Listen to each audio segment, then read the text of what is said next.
estar aqui com vocês. Um momento tão especial, tão precioso, meu Deus. E a Bíblia diz: ó como é bom estarem unidos os irmãos. Aí eu vou botar uma vírgula e contextualizar, dizer especialmente os pastores. Nós estamos vivendo uma época em que os pastores precisam estar mais unidos. Meu Deus, a Bíblia diz que ali o Senhor ordena a bênção e a prosperidade, o crescimento. Eu sempre costumo dizer que ninguém cresce sozinho. Eu costumo dizer que nenhuma grande conquista que a gente possa fazer aqui na terra é sozinho, é individual. Se for sozinho, é porque não é uma boa conquista, não é uma grande conquista. Então, queridos, quando a gente está juntos, unidos, é como diz a Bíblia: ali o Senhor ordena a bênção, dá ordem, bênção, vai lá, os meus filhos estão unidos, os meus filhos estão juntos, eles são ministros, eles estão juntos, Ele ordena a bênção e a prosperidade também. Nós vamos orar, queridos. Deixa eu me justificar com vocês, filhos. Eu já me justifiquei com o meu bispo Simões, vocês não sabem. O bispo Simões é meu filho, vocês não sabiam disso. Meu Deus, eu tenho um carinho tão especial pelo bispo Simões que vocês não imaginam. Ainda ontem exatamente, eu estava falando para ele que ontem estava conversando em casa, eu e minha esposa, ele estava vendo ali o Instagram do bispo Simões, e eu falava assim: como está o bispo Simões bem? Meu Deus, eu sei que a bênção de Deus está sobre essa vida, é uma alegria. Hoje eu estive aqui com alguns pastores, abraçando alguns pastores. Coloque a sua mão para o céu assim comigo. Meu Deus, muito obrigado, Senhor Jesus. Eu te agradeço, meu Pai querido, pela vida, Deus, do teu filho, teu ungido, bispo Simões, meu Pai querido. Deus, que tem me levado a esta obra, Senhor. Deus, com o foco principal da unidade dos pastores. Hoje, nesta reunião da Leve, Senhor Jesus, onde nós seremos tocados, renovados com a mensagem, Senhor Jesus, do apóstolo Mahatma, Senhor Jesus. Eu tenho certeza, meu Pai, que nenhum de nós sairá daqui da mesma forma, mas virá sobre cada pastor, Deus, cada líder, cada obreiro, Senhor Jesus, uma unção extraordinária, poderosa, de crescimento, de sabedoria, de ânimo, Senhor Jesus, de renovação, Senhor. Por isso nós te louvamos e te adoramos, Senhor. Por isso nós te louvamos, Senhor, por todas as coisas. Deus, Tu és o principal, Tu és a estrela esta noite, no nosso meio, Senhor. Por isso nós queremos Te dar toda a honra, toda a glória, todo o louvor, toda a adoração, em nome de Jesus. Amém. Podemos aplaudir o Senhor Jesus, louvar e adorar o Senhor Jesus. Líderes, né? Aliança de Líderes Evangélicos do Brasil e do exterior.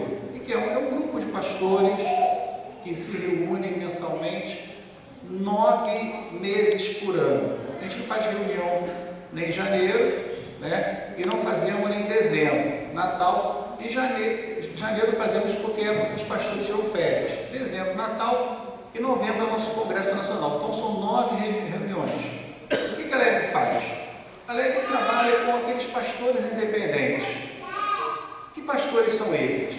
São pastores que têm uma convenção, têm um ministério, enfim. Por exemplo, nós estamos aqui com um pastor, presidente do Conselho de Batista de São Gonçalo, que é o pastor, ele fica de pé? Pastor Lusitano, né? Ele já pregou na LEB. O pastor Lusitano é o presidente do Conselho da Igreja Batista de São Gonçalo. Então, todas as batistas têm ele como presidente aqui de São Gonçalo. Então, a LEB não tem isso. Não tem, como não tem isso? Os pastores são muito soltos, então faz uma aliança, um dá cobertura para o outro e uma vai ajudando os outros. É isso que funciona a LEB. Eu gostaria que você, que não conhece, se envolvesse. E temos também aqui em São Gonçalo o Comércio, né? Que é o pastor Cid. Fica de pé, pastor Cid. Amém? Isso. Aplauda o seu pergunta, pastor Cid. E o pastor Cid, ele tem uma igreja maravilhosa, ali qual bairro mesmo? Barro Vermelho. Eu já estive lá na igreja, uma igreja abençoada. Ele é o presidente do Comércio, né? Eu estou sempre na reunião. Por quê? Porque nós temos 4 igrejas em São Gonçalo, né? São 4 restauradas em São Gonçalo: Mundo Boa Sul, Bordo Rosa, Trindade e Marambaia. Então eu tenho que estar com ele. Então ele é meu presidente. Hoje, aqui em São Gonçalo, quem é meu presidente? Quem é? Pastor Cid. Porque essas igrejas, nós temos igreja de Itaboraí, em outras cidades, claro, mas em São Gonçalo, ele é o meu presidente. Então a gente trabalha todo mundo junto, um colaborando com o outro. Eu louvo o Senhor pelo comércio, tem sido bênção, tem aprendido muito, tem sido muito abençoado lá nesse trabalho. Eu gostaria que vocês orassem pelo comércio. E por isso também, eu já queria aproveitar, falar da Marcha para Jesus. A Marcha para Jesus é algo muito importante, onde que a igreja mostra, nós não precisamos mostrar a nossa força, porque a nossa força é o Senhor Jesus. Você crê nisso? Diga amém? A igreja não precisa, somos fortes, não. Maior é o que está em nós do que os que estão no mundo. Então nós temos autoridade. Meu pai, Bispo Sebastião Justino, que o senhor levou ele, papai me ensinou uma coisa chamada autoridade. Papai expulsava muitos demônios. Meu pai curava muitos enfermos. Meu pai curava o pessoal com cadeira de roda, cego, coxo. Meu pai tinha esse dom. Ele que fundou essa igreja. Ele faleceu e assumiu a igreja. Papai chegava com autoridade, Tem pessoas de Itamonte, na cidade de Itamonte, mas não amputaram as 2 pernas. E ele orou, só foi curado. E, além de não amputar as pernas, ela veio pedir oração para que a cirurgia fosse bem sucedida. Ela estava aceitando amputar as pernas. Ela estava aceitando. Mas meu pai orou, além dela não amputar as 2 pernas, isso aconteceu aqui no Mutombo. Além dela não amputar as pernas, ela queria ter um filho. E meu pai falou assim: você vai engravidar e vai ter um filho. E foi uma festa, ela engravidou e teve um filho. E veio uma caravana lá de Itamonte para cá, de Minas Gerais, lá para Itaboraí, onde a nossa igreja começou. Eu que trouxe a restaurada para São Gonçalo, mas meu pai começou lá em Itaboraí. Então, nós temos que ter autoridade. E é importante que você dê autoridade ao Senhor Jesus. Se você é pastor, dirige uma igreja e não se envolve com a Marcha para Jesus, eu respeito sua opinião, respeito. Mas você está tirando a autoridade de Jesus aqui da cidade. Ok? Então você é um pastor, líder de um ministério, e diz assim: eu não quero me envolver com a Marcha para Jesus. Você é um Pilatos, está sendo um Pilatos, está lavando suas mãos. Pense nisso.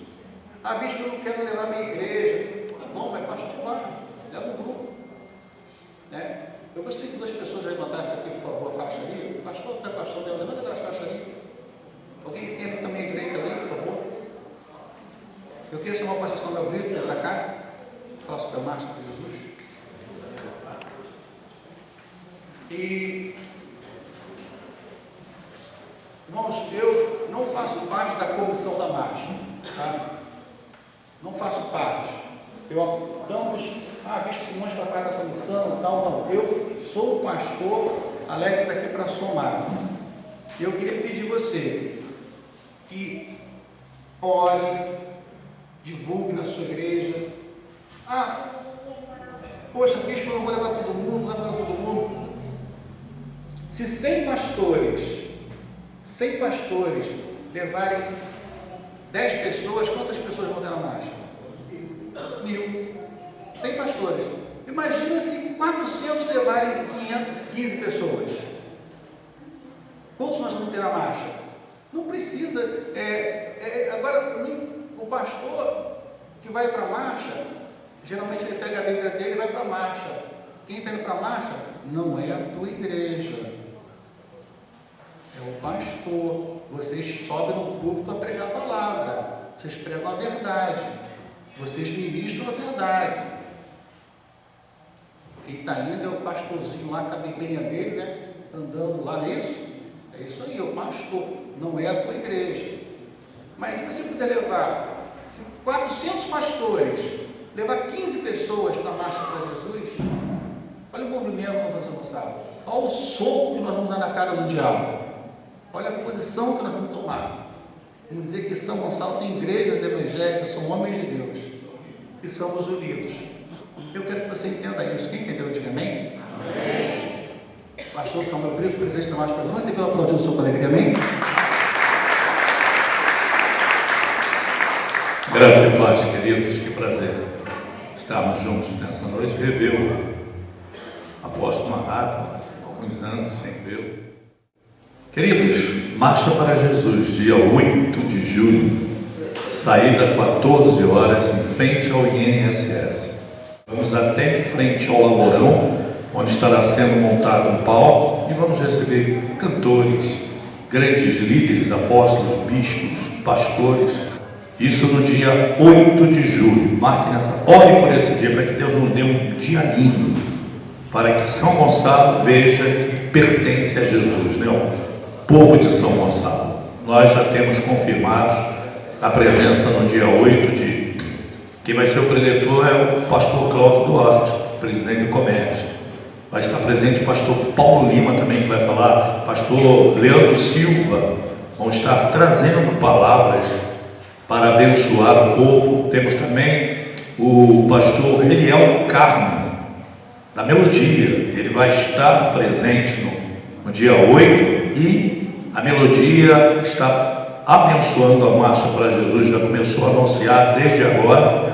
A Melodia vai estar no dia da marcha também fazendo toda a cobertura, e eu quero convidar vocês, cantores, Samuel Messias, Unção Ágape, Cristina Mel, pastor Marquinhos Menezes e outros cantores que já estão vindo para estarem juntos no dia 8 de julho, tá bom?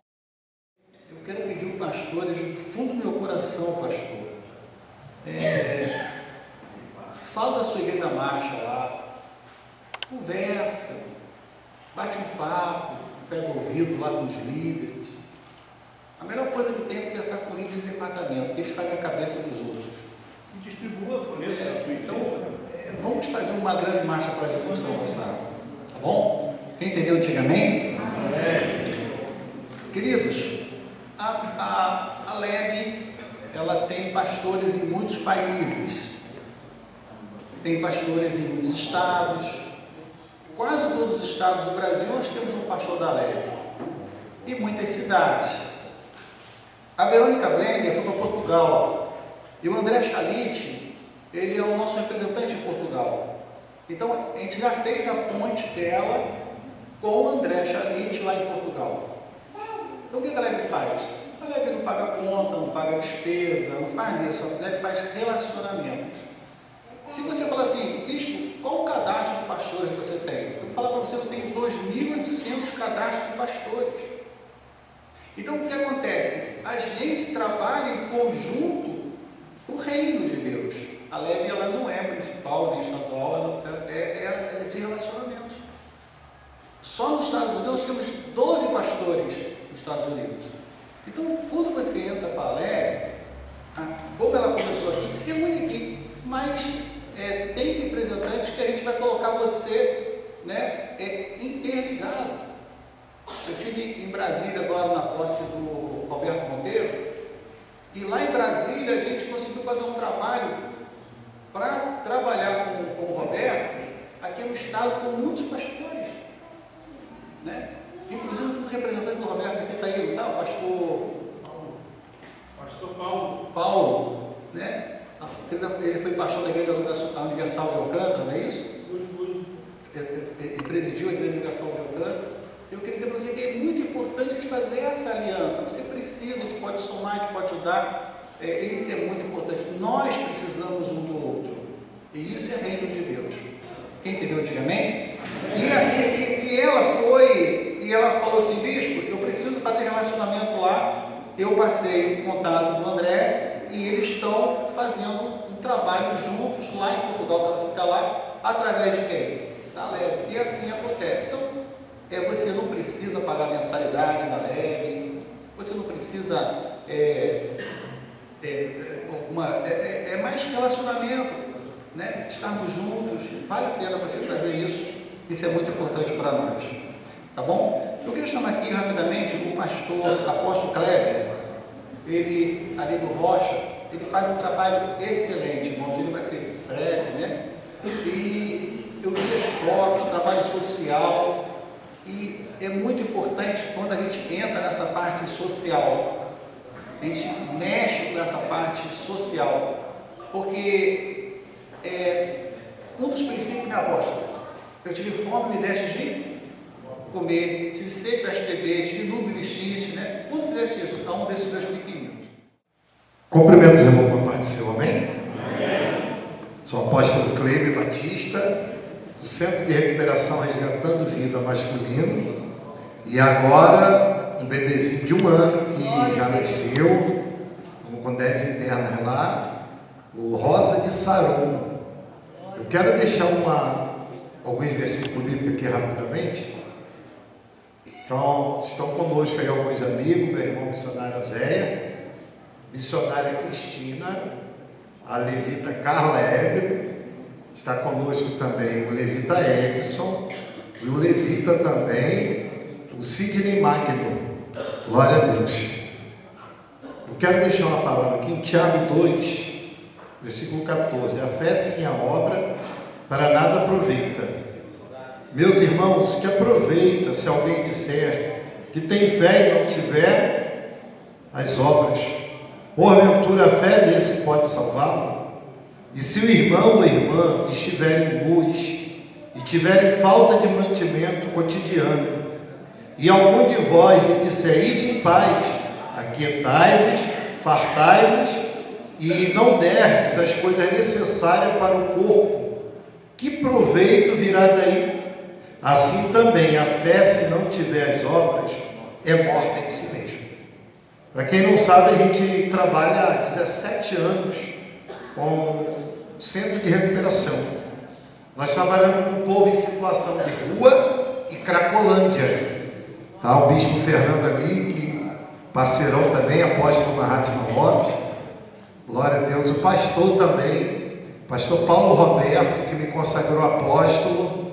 Ele viu no meu chamado, acreditou e me consagrou apóstolo, e ele falou, apóstolo tu já é, só precisa fazer aquelas coisas do homem, mas apóstolo o senhor já é no dia a dia. Irmão, trabalhar com criança é a coisa que todo mundo gosta de ajudar. Quem trabalha com idosos, ali a casa fica com benefício do idoso, não é assim? Então, quem trabalha com criança, porta aberta, não tem necessidade financeira nenhuma. Agora, apóstolo Kleber Batista, que vai fazer 18 anos, que trabalha com um público diferenciado em todos os níveis, é muito criticado sobre a equipe que vai para as ruas fazer um pedágio. Agora eu te digo, a nossa igreja lá, ela é o anexo ao Centro de Recuperação. Dependente químico, quando ele é resgatado, ele vem com a mão na frente, outra atrás, chamado tapa-sete. Vem nem com camisa, nem com sandália. Essa pessoa não vai dar dízimo. A família dela já está agarrada em algumas dívidas, feitas por eles em Boca de Fundo. Então é esse público que a gente cuida. O dia que a gente não faz sinal, a gente não tem um pão para comer. Então, eu sei o que eu passo. Lava, subicandarada. Não é para qualquer um, é um chamado. Eu amo a obra que Deus me deu. Mas eu te digo que eu nunca vi uma época tão difícil. Eu não tenho dízimo. Teve uma mini vigília agora, pastor. Tem que dar alimento para ele. Você tem que trabalhar porque está na mão. Então, os levitas que estão aí vão lá louvar apoiam, Edson, Carla, Sidney Magno, vão lá ajudar, são um braço na obra. R$30 a oferta do culto. Vocês estão entendendo? Agora vamos colocar isso em alimento. Quase 1 tonelada de arroz o mês. Por quê? A pessoa está lá na Cracolândia, ela não come. Ela come quando a igreja vai lá e leva uma quentinha. Quando eles vão para lá, pastor, é um bandejão. A bandeja que tem as divisórias, arroz, feijão. É assim. Arroz, aí está o cozinheiro. Aí, há muito tempo sem comer. Então isso, eu gasto um saco de arroz por dia. Por dia. Eu preciso que vocês, pastores, me deem esse apoio.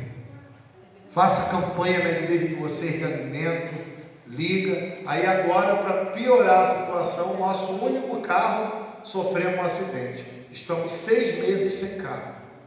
E o seguro do rapaz que bateu na gente está negando. Então, irmãos, SOS é a palavra de hoje. Se eu sei que meu irmão está em falta e eu bato nas costas dele, porque eu tenho que dar alimento para eles. Aí a gente mora com eles, agora as mulheres. E pastor, as mulheres não são diferentes não. Comem igualzinho os homens. Igualzinho, amém? Que Deus abençoe vocês. Pastor, bispo, o senhor vai orar para o apóstolo, para trazer a palavra. Mas antes, o senhor pode convidar o pessoal. O comércio, a reunião é primeira e segunda-feira, não é isso? Primeira e segunda-feira. A Helena é a segunda, a sua primeira.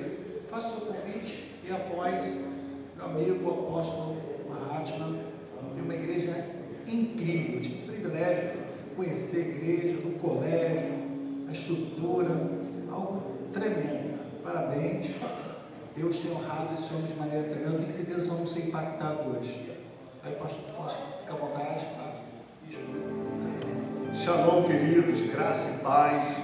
Vou ser bem rápido, bem breve. Eu sei que vocês estão com uma expectativa aí para ouvir a palavra de Deus. A gente está com uma expectativa boa aí. Então fala para esse irmão, Deus vai superar suas expectativas hoje. Amém? Quero falar rapidinho aqui do nosso encontro de pastores e líderes. Vai ser no dia 3 de julho. Quem vai estar ministrando é o pastor Luiz Carlos, da Igreja Cristã Ebenezer, lá de Itaboraí. O pastor tem um ministério relevante, uma igreja muito relevante.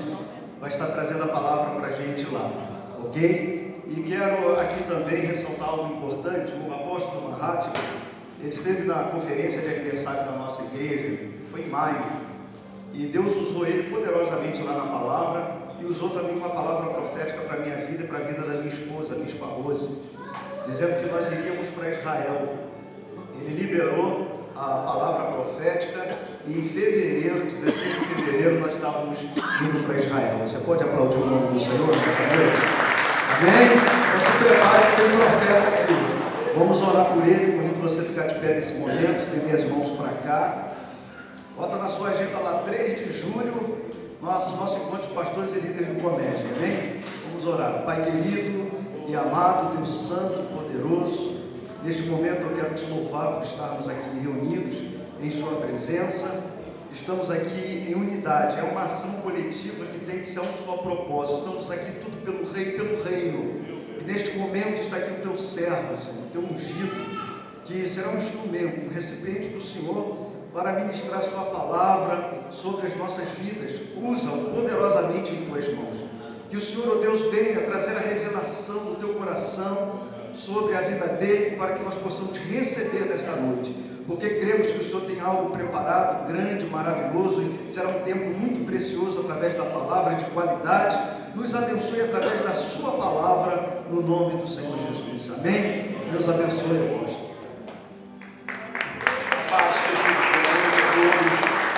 Que bom a gente estar juntos aqui. Obrigado pelo carinho, bispo. No nosso lugar, para mim sempre é uma honra poder servir o corpo de Cristo, rever amigos, irmãos, e ao mesmo tempo um desafio falar para pastores. É um grande desafio sempre, mas a gente crê que de alguma forma o Senhor quer contribuir com cada um de nós através desse encontro, através desse momento. Estou acompanhado de um dos pastores da igreja que pastoreamos.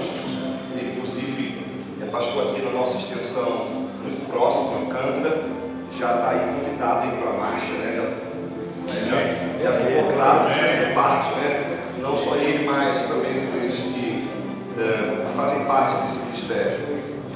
Eu queria, na verdade, eu acho que o pastor não prega para pastor, a gente divide o coração. A gente compartilha experiências, a gente tem a oportunidade de poder pensar juntos. O ambiente de mesa é algo extraordinário. É nessa diversidade que a gente aprende com o outro, em que de fato Deus ordena a bênção. Eu fiquei pensando um pouco no processo do óleo que o sacerdote era ungido. O salmista fala desse óleo que desce, e esse óleo era composto por tantas especiarias diferentes. Eu acho que isso que é unidade, são pessoas diferentes, debaixo da mesma revelação, do mesmo propósito. E para mim sempre é uma honra, e principalmente eu que sou gonçalense, brinquei com o bispo, falei: bispo, atravessa a rua, eu morei aqui. Eu, Leandro, morava aqui, eu, Leandro, pastor Ricardo, todos moravam no mesmo apartamento ali, e para mim sempre admirei muito tudo que o Senhor tem feito nessa cidade. Queria fazer um convite para vocês, antes de trazer a mensagem. Dos dias 13 a 16, eu sei que são muitos compromissos. A gente realiza uma conferência de liderança no nosso ministério por anos. A gente recebe pastores do Brasil, ministrantes do Brasil, pastores que vão dividir suas experiências dentro de temáticas importantes, igrejas saudáveis, relevantes. E você é meu convidado, embora tenha uma inscrição, mas para todos os pastores que estão aqui, que desejam estar conosco, para a gente vai ser um maior prazer poder ofertar isso na sua vida, no seu ministério, para você. A gente tem uma sala específica onde aproximadamente 300 pastores ficam ali, tem um coffee break, a gente oferta isso para trocar experiência. Então, uma conferência que tem abençoado a vida de muitos pastores, e para mim vai ser um prazer recebê-los lá, nem que seja rapidamente para tomar um café, ser abençoado, receber um pouco. Amém, gente? Então fica aí o convite. Qualquer dúvida pode nos procurar. Abra comigo sua Bíblia, segunda carta de Paulo a Timóteo, um texto muito conhecido de todos nós. Eu acho que a ideia aqui é pensar como terminar bem. Alguns anos a nossa mentalidade vai mudando acerca do ministério.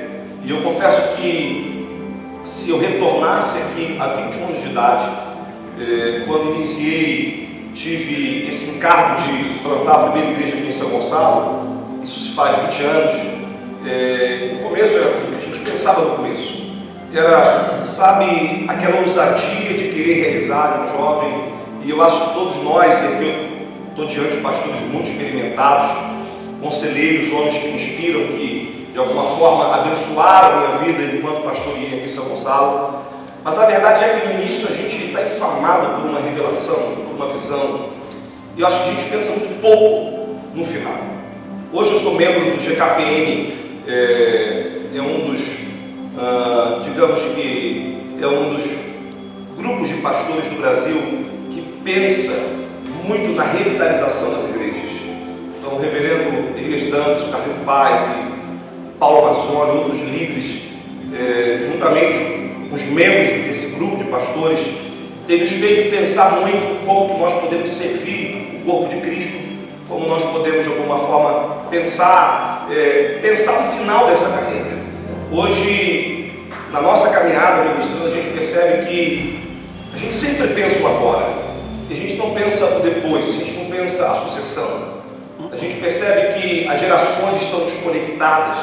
Então a gente de repente olha e vê igrejas que já não investem mais nos seminaristas, igrejas que não conseguem mais lidar com a próxima geração, dialogar com a próxima geração. Isso também é um desafio para mim. Então em algum momento você teve que ser disruptivo, você teve que se reinventar, você teve que parar para olhar. Os meus meninos que eram pastores, que eram jovens, viraram pastores. Onde está a próxima geração? A geração de Benjamim, onde é que ela está agora? Então, a fome jamais será suprida no contexto realmente de reino, se a gente não trouxer a próxima geração para a mesa. Eu acho que Paulo vai dar um exemplo de como terminar bem, quando se diz sobre legado, sobre reconhecer falhas no seu ministério. E eu acho que esse texto, de alguma forma, se não serve para você agora, coloque nele. em algum momento vai fazer um sentido para você. Então Paulo escrevendo a Timóteo, no capítulo 4, verso 6, quanto a mim, estou sendo já oferecido por libação, o tempo da minha partida é chegado, combati um bom combate, completei a carreira, guardei a fé. Já agora a coroa da justiça me está guardada, a qual o Senhor reto juiz me dará naquele dia. E não somente a mim, mas também a todos quantos amam a sua vida. Ele continua dizendo, procura ter comigo depressa, porque Demas, tendo amado o presente século, me abandonou. Se foi para Tessalônica, Crescente foi para Galácia, Tito para Dalmácia, somente Lucas está comigo. Toma contigo Marcos e trazei, pois me será útil para o ministério. Quanto a Tíquico, mandei até Éfeso, quando vieres, trazei a capa que deixei em Troade, na casa de Carmo, bem como os livros, e especialmente os pergaminhos. Alexandre, o latoeiro, causou-me muitos males. O Senhor lhe dará paga segundo as suas obras. Tu guarda-te também dele, porque resistiu fortemente nossas palavras. Na minha primeira defesa, ninguém foi ao meu favor, antes todos me abandonaram. Que isto não me seja posto em conta, mas o Senhor me assistiu e me revestiu de forças, para que por meio do intermédio a pregação fosse plenamente cumprida e todos os gentios a ouvissem. Eu fui libertado da boca do leão, o Senhor me livrará também de toda obra maligna e me levará salvo para o seu reino celestial. A Ele a glória pelos séculos dos séculos. Amém. Saudai Priscila e Áquila e a casa de Onesíforo. Erasto ficou em Corinto, quando a Trófimo deixei doente e me lepra. Apressa-te a vir antes do inverno. Eu pulo, te envia saudações. O mesmo faz Prudente, Lino, Cláudio, os irmãos todos. O Senhor seja com teu espírito e graça seja convosco. Queridos, é uma declaração. É de fato todas as vezes que eu leio e me pego a pensar no momento que Paulo estava vivenciando, meu coração, de fato, mais do que ser tocado, ele entra num grande despertamento sobre pensar como nós vamos findar a nossa trajetória.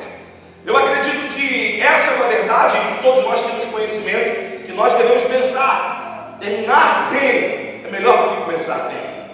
E nós sabemos que como começamos nem sempre define como nós terminamos. Sabe, nós temos a responsabilidade realmente de passar o bastão para a próxima geração. Nós não podemos apenas olhar e nos desconectar da próxima geração, sabendo que temos essa responsabilidade. Se pararmos para pensar na ideia de um Deus que é geracional, um Deus que nos faz entender que quando uma geração conhece a outra geração e anuncia os feitos gloriosos do Senhor, isso faz sentido para essa próxima geração que encontra um caminho pavimentado. E a verdade é que Paulo, ele não é apenas um simples pregador, ele é um mestre, ele é um apóstolo, alguém que não tem a sua vida por preciosa, alguém que se tornou escravo da sua própria visão, alguém que entendeu que não se tratava de uma estrutura, porque quando estava em Éfeso pastoreando a igreja mais relevante dos seus dias, ele ouviu a voz de Deus, ele teve a percepção que o Senhor lhe chamava para recomeçar algo. Paulo tem propriedade para falar a pastores, Paulo tem propriedade para falar à igreja. A sua mensagem ecoa sobre nós de tal forma que nos faz pensar e dar ouvido. Eu não quero que você ore e pense no pastor Mahatma, que traz uma mensagem, mas eu quero que você esteja hoje fixado naquilo que Paulo vai nos ensinar, de forma tão simples, que talvez isso será um divisor no teu ministério. Assim como eu espero que a cada dia continue sendo na minha caminhada ministerial. Não se trata de quantas igrejas plantamos, da relevância do nosso ministério, mas se trata de ter a percepção, não importa se uma grande igreja ou uma pequena igreja, eu preciso no final de tudo entender que eu cumpri o meu propósito, e isso fez sentido. Esse Paulo, agora, na sala do martírio, esse mesmo Paulo que pastoreou igrejas, que impactou a Ásia Menor, um grande plantador de igrejas, esse mesmo Paulo que foi, em algum momento da sua vida, encorajado por Barnabé, mesmo quando resistido em Jerusalém, a assumir o seu lugar como mestre. E por 3 anos ali, na igreja de Antioquia, uma igreja com uma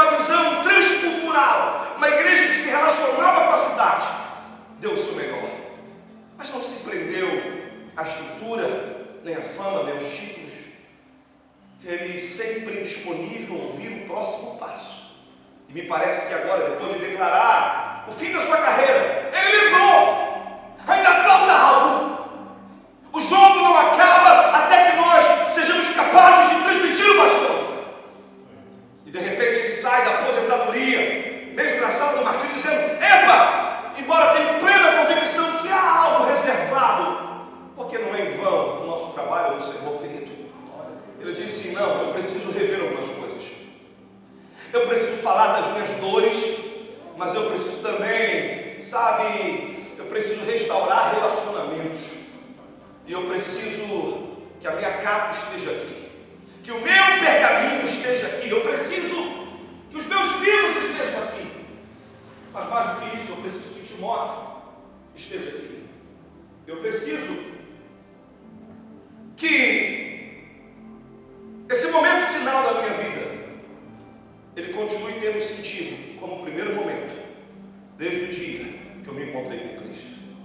E é esse velho Paulo, é esse homem maduro que ele, por alguns momentos, ele abre mão do seu jubilado, da sua aposentadoria, do seu martírio, e ele vai expressar, e as suas últimas palavras são palavras que de fato nós devemos parar para pensar. Ele diz: há uma urgência, Timóteo, há uma urgência, procura vir depressa. Pastores, nós estamos vivendo dias de uma velocidade no espírito que nós precisamos parar de procrastinar decisões que diz respeito sobre aquilo que nós carregamos. O jogo só acaba quando termina. E agora Paulo está dizendo: vem correndo. Sabe por quê? Porque Demas, tendo amado o presente século, me deixou. Porque assim é a vida de um pastor, Timóteo, e você precisa ouvir isso. No ministério você vai andar com pessoas que vão te deixar no meio do caminho. Eu não quero apenas te deixar uma capa, não quero apenas te deixar um pergaminho, livros. Talvez a capa fala de uma cobertura, talvez os pergaminhos falam de uma revelação espiritual, os livros falam de uma consciência, de um entendimento, mas é a prática do ministério que ensina a próxima geração. Eu quero que você esteja do meu lado agora para entender que a vida de um pastor é a vida de uma solidão, de abandono e de desapontamentos. Demas me deixou, ele amou o presente século. Crescente foi para Galácia, Tito, Dalmácia. Eu estou com Lucas agora. Eu não fui justo com Marcos. Será que dá para trazer Marcos de volta? Porque talvez é no final da vida, Arão, que a gente vai descobrir que foi a nossa imaturidade que fez com que algumas pessoas nos deixassem. Foi a nossa imaturidade que nos fez perder pessoas que eram preciosas para a nossa trajetória. Eu me lembro de um jovem que liderava a nossa juventude no início, e um dia, apaixonado pelo seu ministério, desejando avançar, se matricula no seminário, recebendo todo o apoio da igreja. E no meio dessa trajetória ele decide transicionar da teologia para o direito. E aquele pastor imaturo foi tão duro com ele. Aquele pastor imaturo foi tão duro ao ponto dele desistir da chamada. Por não ter a flexibilidade e a percepção que era apenas uma escolha que não iria invalidar o ministério. Sabe, eu não quero entrar aqui em detalhes, mas a verdade é que muitos marcos ficaram. Alguns nos deixaram, mas outros nós deixamos. E esse Paulo está dizendo sobre os seus desafios, sobre as suas dores, sobre Alexandre, o latoeiro, os males que ele causou, lhe resistindo à verdade, à palavra, dizendo: olha, na minha primeira defesa, quantas vezes eu me senti sozinho dentro dessa cidade? Quantas vezes os olhares dos meus amigos ministeriais eram envolvidos apenas para a política, os seus objetivos pessoais. E Paulo está ali, externando tantas verdades, ensinando aquele que já não é mais um jovem, mas aquele que precisava dar continuidade ao seu legado ministerial, Timóteo. E a gente vai percebendo que há uma urgência em tudo isso. Paulo, ao mesmo tempo que nos ensina com a sua capacidade de retomar relacionamentos. Ele fala das dores do ministério. Mas há algo que nessa noite eu quero chamar o tema dessa mensagem: casa de Onesíforo, um lugar para tomar fôlego. Eu fiquei pensando, como que Paulo, um homem que sofreu tanto no ministério, um homem que viveu as suas pressões, os seus dilemas, um homem que na reta final ele quer transmitir ao máximo tudo o que é possível, em poucas palavras, para o seu discípulo Timóteo. Por que ele faz questão de não apresentar apenas as suas dores, mas apresentar as suas mudanças, apresentar os elementos que foram partes da sua vida, como capa, livros e pergaminhos? Ele faz questão de apresentar a sua gratidão a Priscila e a Áquila, mas de repente ele diz: olha, a casa de Onesíforo, saudai a casa de Onesíforo. Eu fiquei pensando, e todos nós conhecemos ou já ouvimos falar, mas talvez não paramos para reconhecer que ninguém vai combater um bom combate, vai chegar no final da sua carreira, vai levantar sucessores e imprimir legado numa geração sem ter um lugar para ser recriado. Onesíforo, um escravo qualquer. Onesíforo, alguém sem a pretensão, me permita deixar de ser um pouco batista agora e desse seu jeito. Onesíforo é alguém que não tinha pretensão nenhuma na sua relação com Paulo. Onesíforo, em Timóteo, no capítulo 1 da segunda carta, no verso 6, diz que era apenas um escravo, que fazia de tudo e dava a Paulo a liberdade de estar em sua casa, para se reinventar, para se reencontrar, para acrescentar a Paulo aquilo que ele precisava. Onesíforo talvez é aquilo que vai fazer você encontrar fôlego para ir até o final. Onesíforo, para mim, é um tipo de Jonadab. Sabe quem é Jonadab? Jonadab é aquele homem que Jeú, que tinha uma missão grandiosa de quebrar o principado de Acabe e Jezabel, que recebe essa missão do próprio Deus como rei de Israel, e que começa o seu ministério, mas no meio do caminho ele sabe que ninguém constrói nada sozinho. E Jonadab vai ao seu encontro, segundo Reis, capítulo 10, versículo 15. E quando Jonadab vai ao encontro de Jeú, Jeú diz assim: epa, quem é você que quer entrar no meu carro? Quem é você que quer ser parte do meu ministério? Quem é você que deseja construir um reino comigo? Epa, ministério não é lugar para ninguém pegar carona, ministério é lugar para cumprir propósito. Ministério não é alguém que tem uma outra visão, uma outra missão, mas alguém que reconhece aquilo que Deus te entregou. Quem é você? Lembre-se que Jeú disse para Jonadab: se o teu coração é puro para com o meu, assim como o meu é puro para com o teu, me dê as tuas mãos e venha. Porque as mãos falam de habilidades, e pessoas habilidosas nem sempre vão acrescentar aquilo que nós precisamos.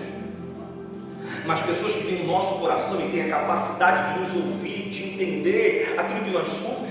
Então, quando eu olho para Onesíforo, eu penso em alguém que estava ali, me permita, alguém que estava ali dizendo: Paulo, você chegou, fique tranquilo, a poeira dos seus pés não me incomoda, aqui é um lugar onde você tem liberdade, aqui é um lugar onde você não precisa contar as suas vontades ministeriais, aqui não é um lugar onde você precisa contar o número dos seus crentes, as suas arrecadações, aqui é um lugar onde você tem liberdade de expressar as suas dores.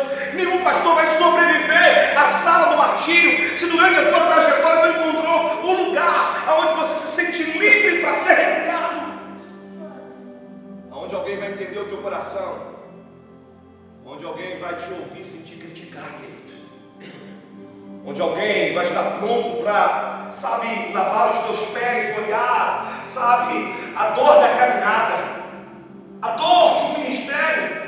Queridos, pare para pensar quantos lamentos Paulo traz na sua declaração final. Não é possível pensar que esse homem não desistiu. Certamente ele era um homem escravo da sua visão, apaixonado pelo seu encargo, a sua vida não era preciosa, ele mesmo declara isso. Mas tinha algo a mais. Paulo tinha um lugar aonde ele poderia ser assistido. Qual é a casa que tem recriado você, pastor? Não é a tua carteira de pastor que recria você. Não é o teu título que recria você. Não são os protocolos ministeriais.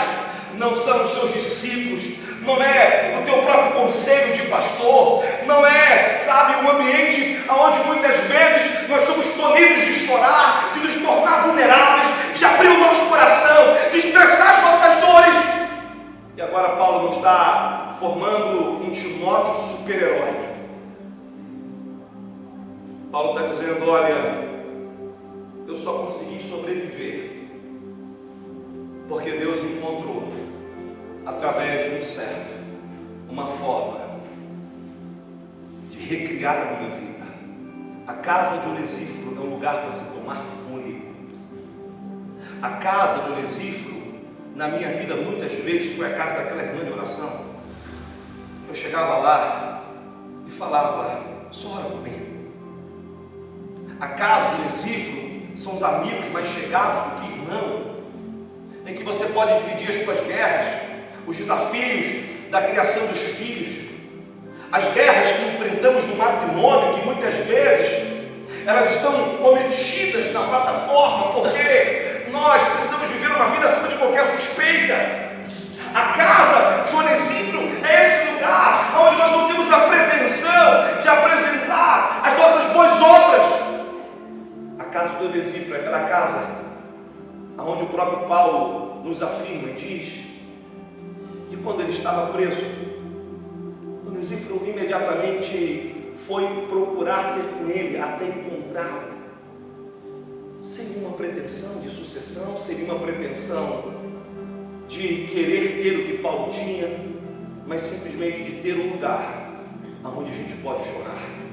Eu me preocupo quando não vejo mais pastores vulneráveis. Eu me preocupo quando eu não vejo pastores que choram. Eu me preocupo quando, sabe, eu não vejo mais as mulheres de pastores ter um ambiente onde elas possam ser apenas a esposa do pastor, ou ser elas mesmas, não título, não, sabe, o peso de um ministério. Por isso a gente tem olhado o que foi berço de avivamento no mundo, a Europa, agora se torna, sabe, apenas monumentos. Pastores adoecidos, pastores que não conseguiram encher o seu tanque de combustível, pastores em depressão, pastores falidos financeiramente, pastores frustrados. Eu não vejo Paulo aqui no seu lamento dizendo para Timóteo, não valeu a pena, não é isso, Timóteo? Não, valeu a pena sim, eu sofri tudo isso, e eu estou advertindo você para que tenha cuidado, mas eu quero que você saiba que eu, Paulo, mesmo sendo Paulo, um doutrinador, eu encontrei um lugar. Eu encontrei um lugar para me abrir, eu encontrei um lugar para estar na mesa, eu encontrei um lugar para falar das minhas fraquezas, eu encontrei um lugar para falar das minhas dores, eu encontrei um lugar, sabe, para eu não ser o apóstolo, mas para eu ser simplesmente um Paulo. Exatamente isso. Exatamente isso que ele vai fechar a sua saudação e dizer, ei, Timóteo, a missão vai ser grande. Sem sombra de dúvida, você foi preparado para isso. Sem sombra de dúvida. Eu me lembro do dia que eu circuncidei você, Timóteo, para que você fosse reconhecido em todos os lugares, para que você pudesse avançar. Mesmo eu, Paulo, que era contra a circuncisão, eu circuncidei você, eu fiz tudo, eu despertei no momento de crise sua, o dom que havia em você. Te orientei a cuidar da tua saúde. Mas agora, eu também quero te dizer, Timóteo, que a vida ministerial não é fácil. Quando eu ouvi aqui o nosso irmão falando de um trabalho tão grandioso do Centro de Recuperação que eu conheço de perto, eu vi a voz dele embargada, porque vai ter dias que ninguém vai nos assistir mesmo. Queridos, é muito fácil olhar hoje e dizer quantas igrejas foram plantadas pelo pastor Mahatma, quantos estados nós estamos, quais são as mesas. Ei, querido, nada para mim isso me impressiona, porque os resultados não me impressionam. O que me impressiona é o que você tem se tornado ao longo da tua vida ministerial. O que me impressiona é saber que você não desistiu, porque para mim, deixa eu dizer uma coisa, sabe, não existe igreja grande nem pequena, existe aquela qual o Senhor te chamou para ser fiel ao rebanho, que Ele confiou nas tuas mãos. E o que será da marcha se não for as igrejas pequenas? Mas eu me lembro que eu morava no Jardim Midiami. Andar de avião e nações para mim era só profecia no meio de pentecostais. Eu não sabia o que era. Era apenas palavra profética no sentido de pássaro de aço. Os irmãos pentecostais são criativos. E eu sou pentecostal também, por gentileza. Mas o que eu me lembro é que eu chegava em casa, no Jardim Midiami, e minha esposa perguntava para mim: nós vamos comer o que hoje, filho? Eu disse: o que está no teu coração? Papai empresário. Mas o ministério não poderia ser criado, fundamentado nas conquistas do meu pai. Ele tinha uma palavra de Deus. Eu era recém-inserido na denominação, um salário de R$500, que pagava a prestação da casa. E ela dizia para mim: que a gente vai comer. Eu disse: o que você quer comer? Ela falou assim: bom seria se fosse frutos do mar. Eu disse: deixa comigo. Eu botava para ferver água, era só o tomate, a cebola daquela água fervendo, e encontrava um caldo quinó de camarão, a luz de vela, porque a luz estava cortada. Quantas vezes, saindo do Pacheco para pastorear em Vila Laje, eu falava: Senhor, faz do cheiro do combustível para a gente chegar e dar aula na escola bíblica dominical. Quantas vezes eu via minha mulher emendando saia para fazer, emendando calça para fazer saia, porque não tinha uma roupa para vestir. Quantas vezes o sapato era por 2, 3 anos, 4 anos, o terno está lá até hoje. Mas o que me fez, o que nos faz não desistir? Casa de Onesíforo, um lugar para você se reinventar, um lugar para você tomar fôlego, um lugar para você entender que a tua vida não é preciosa, você não tem para onde voltar, você não tem para onde desistir. Um lugar onde você pode ser você, um lugar onde você pode ter alguém para te ouvir. E muitas vezes, sabe, me permita, não é uma crítica a ninguém aqui, por favor, jamais eu seria indelicado. Eu estou diante de homens e mulheres que eu respeito, eu tenho admiração profunda. Homens que, na minha juventude aqui, eu pregava nas suas igrejas, eu ficava ali, o pastor Roberto me levava para pregar lá, eu não era nem pastor ainda, eu ficava. Mas deixa eu te falar uma coisa. Seja para o pastor mais maduro, para o pastor mais novo, seja para mim essa mensagem. A gente não sustenta, a gente não vai até o final, se você não tem um lugar onde você pode ser você. E se tem uma casa que Paulo ia, era na casa de Onesíforo. Ele vai saudar pessoas, mas casa ele só sauda uma. Ele só tem um lugar, ele tem um ambiente, ele tem uma mesa, ele tem a tranquilidade. Eu fico pensando, não é uma crítica, mas quantas vezes nós estamos numa conferência e nós queremos que no final o grande pregador impõe as mãos sobre nós, nos aconselha, sabe, no final, homens, sabe, com grandes ministérios, possam nos ouvir. E na verdade tudo que você precisa é um Onesíforo na tua vida, alguém que é simples, mas que tem o teu coração, alguém que tem simples, mas vai te visitar nos momentos de prisões da tua vida, alguém que é simples, mas não vai desistir de você, alguém que não tem talvez a grande teologia, a grande estratégia ministerial, sabe, a grande visão para compartilhar, alguém que não é disruptivo na sua forma de liderar, vai falar assim: se meu ombro serve para você chorar, eu estou aqui. E se as minhas mãos servem para lavar os teus pés, eu quero lavar os teus pés. E deixa eu te falar uma coisa. Por favor, penso eu. Não está na Bíblia. Às vezes, é melhor confiar no escravo do que no comandante.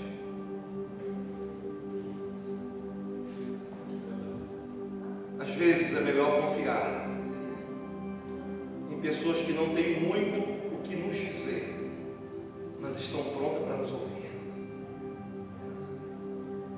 Às vezes é uma mesa, tudo bem, faz parte da liturgia, Foi tudo tão nobre aqui, as apresentações faz parte. E tem que ter. Vamos parar aqui. Essa noite é a casa do Recife. Você pode ser você, pastor, pela primeira vez. Porque na igreja você não pode, eu não posso. Na frente da batalha a gente não pode.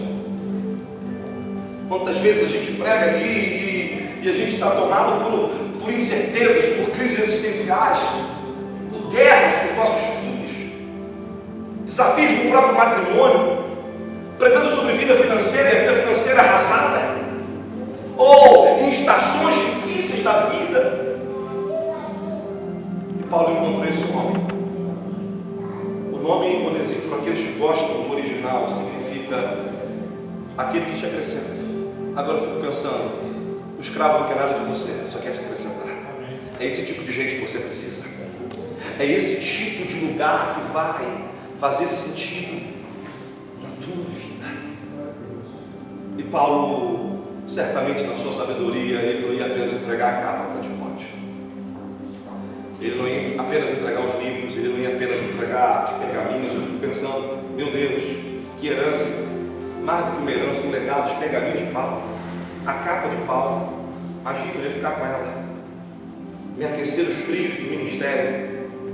Os seus livros seriam de grande proveito. Mas eu vejo mais do que isso. Eu vejo dizendo para Timóteo, você vai ter que encontrar uma casa. Você vai ter que encontrar um lugar para se reinventar. Você vai ter que encontrar um lugar para se abrir. Você vai ter que encontrar um lugar para tomar fôlego. O texto fala de ânimo. A casa de Onesíforo era o lugar onde Paulo tomava ânimo, mas a palavra ânimo é como um suspiro no original. Recarregar as baterias. Eu tenho uma pergunta: onde você recarrega as suas baterias? Aonde você recarrega as suas baterias, por favor? Por onde eu tenho andado? Eu quero dar uma dica de um livro que eu acredito que todos já devem ter ouvido falar, talvez alguns não leram, que é Andando com o Tanque Vazio. Você precisa ler esse livro. Ou melhor, na conferência eu te dou ele de presente. Andando com o Tanque Vazio. Conta a história de um grande pastor que está vivendo o auge do seu ministério. Os melhores dias de puro avivamento, na linguagem a qual ele acreditava, o ministério com milhares de membros. E ele se pega sozinho. Ele se pega numa profunda tristeza, ele se pega, sabe, numa crise existencial, e ele começa a ver que tudo aquilo não fez sentido para ele naquele momento. Por quê? Porque ele nunca encontrou ninguém para dividir o coração. Os nossos cafés têm umas pautas sociais importantes para a cidade, que têm umas pautas da unidade no que diz respeito a uma agenda global, mas mais do que isso, que os nossos encontros sejam momentos de nos abraçarmos, de dizer um para o outro, cara, ora para mim, de ter a coragem de não ter a necessidade de impressionar ninguém, de ter a necessidade de ser vulnerável, de dizer, eu quero me abrir, eu quero conversar.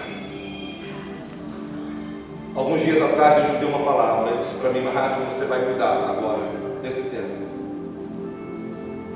de número X de pastores. Nenhum pastor desse você vai cuidar pode ter uma igreja bem sucedida. Você vai ajudar esses homens no Brasil e fora do Brasil. Você vai pegar os recursos do seu ministério, da igreja, levei isso para o conselho. Qual é o orçamento que nós temos para abençoar as igrejas? Porque eu sei, querido, eu sei o que é faltar luz, eu sei o que é a cobrança do aluguel de uma igreja atrasada, eu sei o que é ter os desafios da própria casa, não ter o salário para sustentar a família, eu sei o que é ter o som de uma igreja roubada, eu sei o que é ser caluniado dentro da sua própria cidade,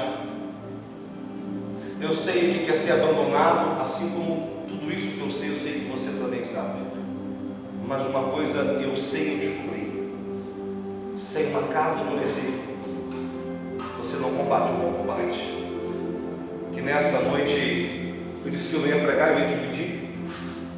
E E o que eu estou dividindo é o meu coração. Por favor, encontre um lugar para você tomar fôlego.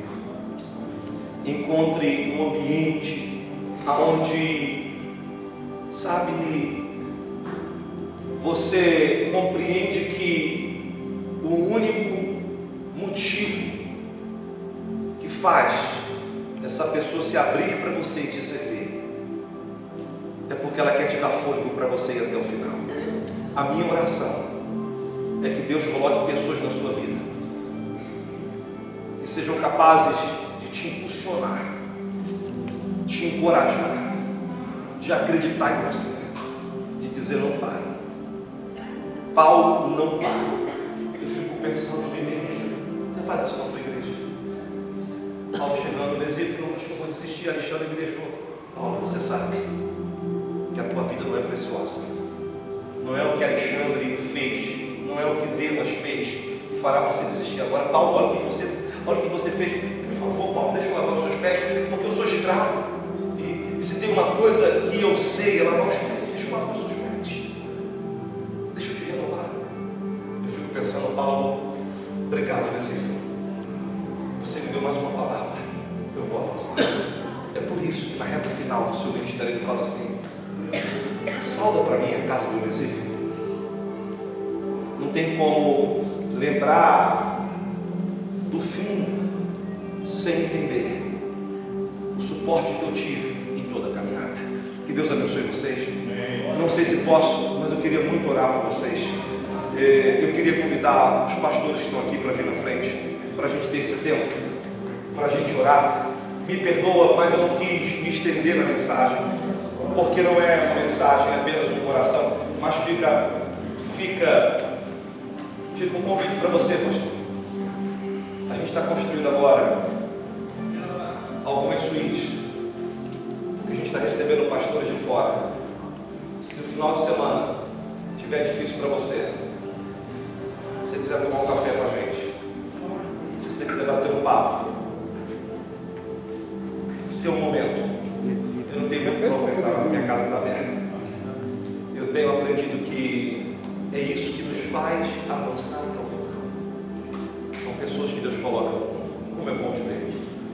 Como é bom ver aqui pastores que eu admiro, que eu amo. Mas eu sei que a gente não chega.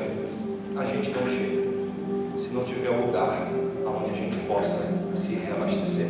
Queria que você, ao lado de um pastor, de forma intencional, mas ao mesmo tempo involuntária, queria que você tomasse um companheiro, uma companheira do seu lado aí. Se está o casal, fica o casal.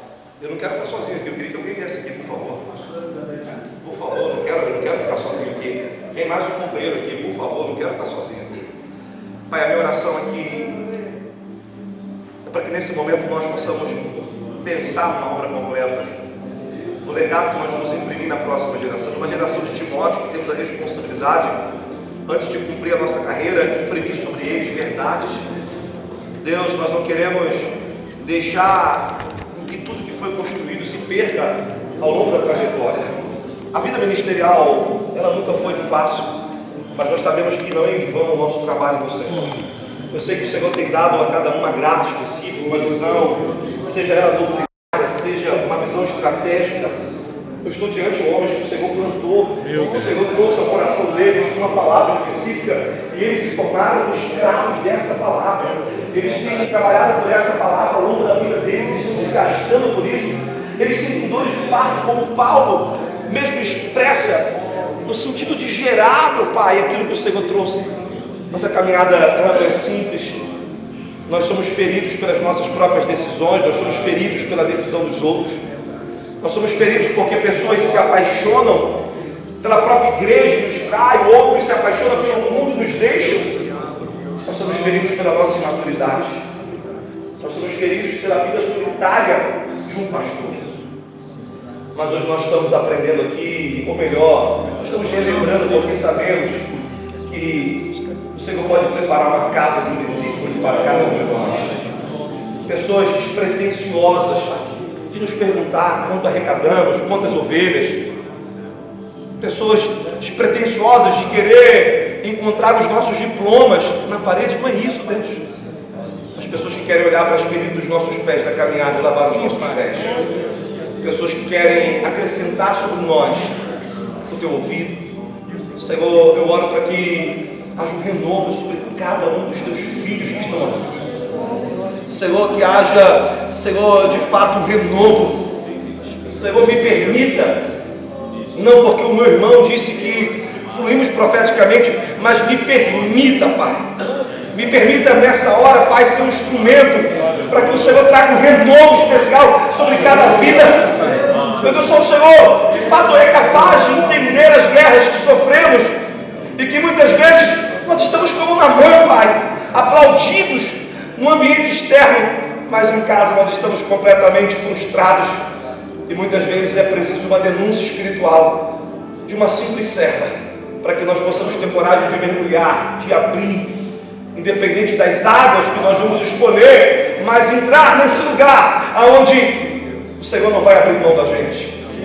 O Senhor está ministrando ao meu espírito aqui sobre Moisés. Ele já era pastor de um rebanho, já era casado, tinha filhos, mas um dia olhando para aquela sarça que era tão comum naquele deserto, ele viu algo diferente. Ele viu ela estremecer, ele viu ela ser incendiada e não se consumir. Nos deu uma visão hoje, porque às vezes nós tornamos tão comum tudo que nos enxergamos como uma sarça que pega fogo e acaba. Achamos que o ministério é um lugar onde só somos consumidos e nada tem sentido. Mas faça a sarça pegar fogo e não se consumir, e nos deu a visão daquilo que o Senhor quer fazer em nós. Senhor, reabilita a nossa vida, Pai. Eu oro por ministérios que precisam de uma revitalização agora. Eu oro por ministérios que precisam de jovens, precisam de crianças, precisam de intercessores. Eu oro, Senhor, para que o Senhor dê companheiros. Levanta filhos espirituais. Senhor, traga uma visão de expansão. Faça algo, meu Pai, que vai além do estratégico. Traga um romper sobre os meus irmãos agora. Senhor, eu quero aqui estender as minhas mãos e dizer que meu irmão não vai parar. Ele não vai, meu Deus, ele não vai desistir. A dor não é maior do que o propósito, Senhor, e certamente a vida dele não é preciosa, porque ele precisa cumprir o que ele recebeu do Senhor. Levanta filhos como Jonadab, Pai, mais do que habilidosos nas mãos, talentosos para cantar, para trabalhar. Levanta filhos que têm o coração do teu filho, da tua filha aqui agora. Eu oro pela Leve, eu oro pela Marcha para Jesus, eu oro pelo conselho. Senhor, faça algo nessa cidade, Pai. Senhor, que os índices dessa cidade venham sendo modificados por uma igreja relevante. Senhor, quem sabe vai começar a acontecer o que aconteceu em Éfeso. Meu Pai, os livros de feitiçaria sendo queimados em praças públicas. Uma mensagem que vai dialogar com a cidade e vai trazer, meu Pai, um novo tempo sobre São Gonçalo. Senhor, obrigado por cada homem que tem deixado a sua marca nessa cidade. Senhor, que tem, Senhor, muitas vezes, Senhor, aberto mão dos seus sonhos, da sua família. Senhor, que tem se dedicado por longos anos. Senhor, alguns, meu Pai, deram a sua vida aqui. Senhor, o Senhor sempre faz valer a pena. Eu tenho uma palavra para você aqui, profética, querido. Por favor, independente da sua visão doutrinária sobre os dons espirituais, deixa eu te dizer algo. Se prepare, porque Deus vai trazer algo que não é mais provisório sobre o teu ministério. O Senhor traz ao meu espírito um entendimento muito claro que você trabalhou muito tempo por aquilo que era provisório, mas você vai entrar numa estação de coisas definitivas. Nos últimos dias, diz o Senhor,